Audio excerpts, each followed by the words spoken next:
Bonjour à vous mes amis scorpions, bienvenue sur ma chaîne Intuition des Sérines. J'espère que vous allez bien. Allez, on va commencer tout de suite.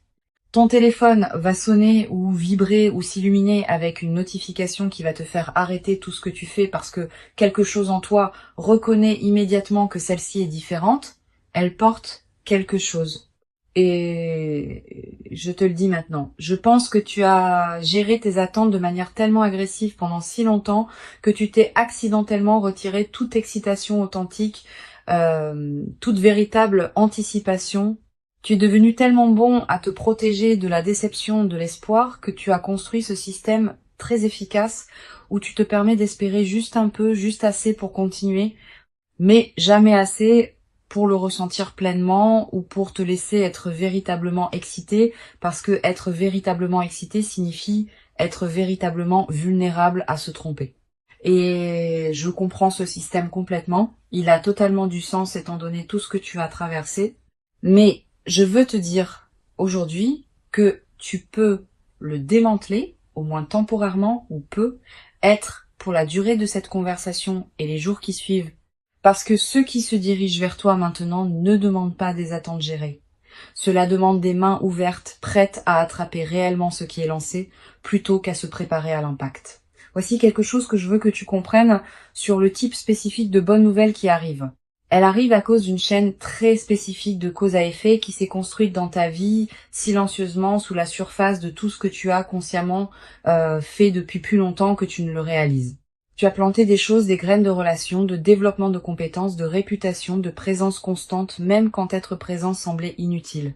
Et ces graines ne produisent pas de résultats visibles selon un calendrier prévisible. Elles produisent des résultats visibles quand les conditions sont bonnes. Et en ce moment, pour toi spécifiquement, les conditions sont bonnes, le sol s'est réchauffé, la pluie est venue, et ce que tu as planté perce la surface, le téléphone qui sonne et le son de quelque chose que tu as fait pousser qui arrive enfin à ta porte. Je veux parler de ce que cette bonne nouvelle est réellement, parce que je ne veux pas la laisser abstraite quand le concret te sert mieux. Pour certains d'entre vous, c'est financier un nombre attaché à une opportunité qui est significativement plus élevé que ceux avec quoi tu travaillais. Une offre qui réinitialise la base de ce que tu penses être disponible pour toi financièrement. Pour certains d'entre vous, c'est professionnel. Une reconnaissance de ton travail. Une porte qui s'ouvre dans ta carrière, qui change ta trajectoire d'une manière qui semble disproportionnée au pas unique qu'il a ouverte. Pour certains d'entre vous, c'est profondément personnel.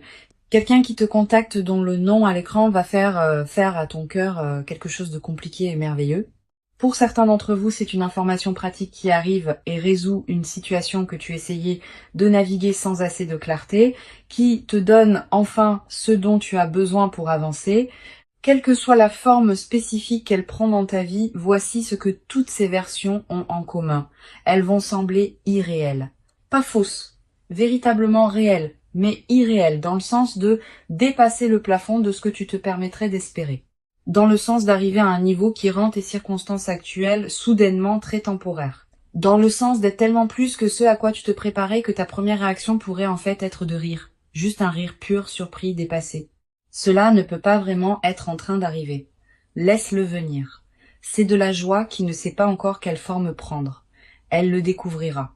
Laisse-moi te dire quelque chose sur le timing de tout cela parce que je pense que c'est important. La bonne nouvelle qui arrive en ce moment arrive à un moment très spécifique dans ta vie qui n'est pas accidentel. Elle arrive au point exact où ta capacité à la recevoir a atteint le niveau requis pour qu'elle reste. Pour qu'elle soit durable, pour qu'elle devienne la fondation d'un nouveau chapitre plutôt qu'un simple point lumineux dans une histoire autrement inchangée. Pense à ça. Si cela était arrivé il y a 6 mois, il y a 1 an, il y a 2 ans, aurais-tu été prêt à la recevoir de la même manière? Aurais-tu eu la combinaison spécifique de connaissance de soi, de résilience et de clarté que tu as maintenant? Presque certainement pas. Les saisons difficiles que tu as traversées, celles qui semblaient juste être difficiles pour le plaisir d'être difficiles, construisaient en fait quelque chose en toi. Spécifiquement, précisément, construisez la version de toi qui peut gérer ce qui arrive et en faire quelque chose de durable plutôt que de tout brûler. Le timing n'est pas cruel, il est chirurgical et la chirurgie est terminée. Le téléphone est sur le point de sonner. Maintenant, laisse-moi aborder quelque chose pour les personnes qui sont assises là à penser On m'a déjà dit que de bonnes choses arrivaient et elles n'arrivaient pas. Je t'entends et je ne vais pas écarter cela avec une fuite spirituelle sur le timing divin. Ce que je dirais est ceci. Il y a une différence entre quelqu'un qui te dit que de bonnes choses arrivent comme une forme de réconfort et quelqu'un qui voit réellement les conditions spécifiques de ta vie et reconnaît les schémas de quelqu'un qui est véritablement sur le point d'une percée. Les conditions dans ta vie en ce moment sont du deuxième type. Les choses spécifiques qui indiquent un véritable changement à venir. L'agitation qui semble différente de l'agitation habituelle. Le sens que quelque chose est presque là. La façon dont certaines choses se sont réarrangées silencieusement dans tes circonstances extérieures. Ce sont des indicateurs réels, pas des souhaits. Des indicateurs, et ils pointent quelque part de très spécifique vers ton téléphone, vers de bonnes nouvelles, vers le genre de moment dont tu te souviendras clairement pour le reste de ta vie, comme celui où tout a changé. D'accord, chère âme.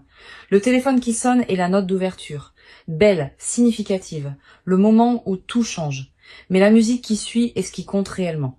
Et la façon dont tu te présentes pour la musique détermine si cette bonne nouvelle devient un bref moment lumineux ou le début de quelque chose de véritablement transformateur. Alors, parlons-en.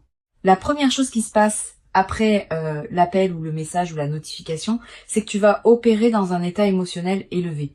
Les bonnes nouvelles, surtout celles qui dépassent tes attentes, activent ton système d'une manière qui est physiologiquement similaire au stress. Même si le contenu est positif, ton rythme cardiaque augmente. Ta pensée pourrait devenir plus rapide et moins linéaire. Tu pourrais te retrouver à cycler à travers l'excitation et l'incrédulité et la préoccupation pratique et de retour à l'excitation dans une boucle qui ne se calme pas tout à fait. C'est complètement normal. C'est juste ton système nerveux qui traite quelque chose en dehors de sa portée prévue. Et la chose la plus importante que je peux te dire pour naviguer dans cet état est ne prends aucune décision majeure dans les 24 premières heures si tu peux possiblement l'éviter. Pas parce que l'opportunité n'est pas réelle ou n'est pas juste, mais parce que les décisions prises dans un état élevé, même un état positivement élevé, manquent souvent des nuances qu'une version plus calme de toi attraperait. Laisse la vague initiale d'émotions te traverser. Dors dessus si tu peux. Et ensuite réponds depuis la version installée. Claire, j'ai traité cela de toi-même plutôt que la version submergée, c'est surréel. Voici quelque chose de très spécifique sur ce qu'il faut faire dans la conversation réelle, l'appel réel quand il arrive. Écoute plus que tu ne parles. Je sais que cela semble contre-intuitif quand tu es excité et que tu as des choses à dire et que l'élan du moment te porte en avant, mais la personne à l'autre bout de cet appel te dit des choses dans ses mots, dans les détails spécifiques qu'elle choisit de partager, dans ce qu'elle met en avant et ce qu'elle survole, qui contient des informations importantes sur ce que cette opportunité est réellement et sur ce qu'elle exige réellement de toi. Et si tu parles par-dessus cette information avec ton propre enthousiasme, tu vas manquer des choses qui comptent. Écoute d'abord, pose des questions avant de prendre des engagements. Assure-toi de comprendre ce qui est réellement offert avant de répondre à ce que tu penses être offert, parce que la nature unique de ce qui arrive signifie qu'elle mérite ton engagement le plus réfléchi, le plus lucide, le plus pleinement présent, pas la version réactive. Laisse-moi parler d'argent spécifiquement parce que je sais que pour beaucoup d'entre vous, c'est là que la bonne nouvelle est la plus urgentement nécessaire et la plus transformatrice quand elle arrive. La bonne nouvelle financière qui se dirige vers toi va venir avec une décision attachée à elle. Pas nécessairement immédiatement, mais assez rapidement, un moment où tu dois décider quoi faire avec soit l'opportunité, soit les fonds eux-mêmes. Et je veux te donner un cadre pour cette décision qui, je pense, va te servir beaucoup mieux que de l'inventer dans le moment. Avant toute chose, avant toute dépense, avant toute célébration, avant toute générosité envers les gens autour de toi, aussi sincèrement motivée soit-elle, sécurise la fondation. Quelle que soit la forme que prend la bonne nouvelle financière, ton premier mouvement est le mouvement qui rend le niveau suivant de ta vie financière structurellement durable plutôt que temporairement élevé. Cela pourrait ressembler à payer la chose qui génère le plus de stress, ou établir la réserve qui n'a jamais existé, ou faire l'investissement dans ta propre capacité, compétences, équipement, infrastructure qui te permet de générer plus plutôt que de simplement gérer ce qui est arrivé. La fondation d'abord, tout le reste ensuite. Parce que la fondation est ce qui fait de cela le tournant plutôt qu'un mois vraiment bon. Je veux parler de la dimension relationnelle, de la bonne nouvelle qui arrive, parce que je sais que pour certains d'entre vous, c'est la pièce qui compte le plus. L'appel qui vient pourrait être de quelqu'un de spécifique, quelqu'un que tu espérais entendre, quelqu'un dont la prise de contact représente la résolution de quelque chose qui était resté non résolu entre vous. Et si c'est le cas, je veux te préparer à la complexité de ce type spécifique de bonne nouvelle, parce que la bonne nouvelle relationnelle, surtout celle qui implique une reconnexion ou une nouvelle profondeur avec quelqu'un qui te tient à cœur, vient avec des couches émotionnelles qu'une bonne nouvelle purement financière ou professionnelle ne porte pas. L'excitation est là, mais la vulnérabilité aussi. Le bonheur est là, mais aussi la conscience de ce que signifie laisser quelqu'un entrer, espérer quelque chose avec une personne spécifique, vouloir un résultat spécifique. Quand cet appel viendra, je veux que tu mènes avec honnêteté plutôt qu'avec stratégie. Pas en partageant trop, pas en performant tes sentiments avant de les avoir pleinement identifiés, mais avec une véritable présence. Une honnêteté réelle, parce que la relation disponible pour toi dans cette saison ne peut être construite que sur la version réelle de toi. La version stratégique te fait démarrer, mais ne te mène jamais où tu veux réellement aller. Il y a quelque chose dont je n'ai pas encore parlé. La bonne nouvelle dépasse ce à quoi tu t'attendais d'une marge qui fait que l'écart entre l'attente et la réalité semble presque rêver. Et cette disproportion n'est pas un accident ou une erreur dans les mathématiques de l'univers. C'est l'intérêt accumulé sur l'investissement de continuer. Voici comment j'y pense. Chaque jour où tu as choisi de rester pleinement dans ta vie, de continuer à poursuivre ce que tu poursuivais, de continuer à croire ce que tu essayais de croire, de continuer quand l'argument rationnel pour arrêter était en fait assez fort ce jour-là, à générer quelque chose de pas immédiatement visible, pas immédiatement tangible, mais réel. Et cela s'est composé silencieusement, invisiblement, sans aucune annonce, et maintenant l'intérêt composé paie tout en une seule fois. C'est pourquoi le montant semble irréel, parce qu'il est véritablement plus que ce qu'un seul jour d'effort aurait produit. C'est la somme de tous les jours, toute la persistance silencieuse, toutes les présences peu glorieuses qui te reviennent avec intérêt sous forme de nouvelles si bonnes qu'elles te font rire. Maintenant, je veux te demander quelque chose de personnel. À quoi ressemble ta vie la semaine après l'appel? Pas dans 6 mois, pas dans 1 an, la semaine d'après. Qu'est-ce qui change en premier?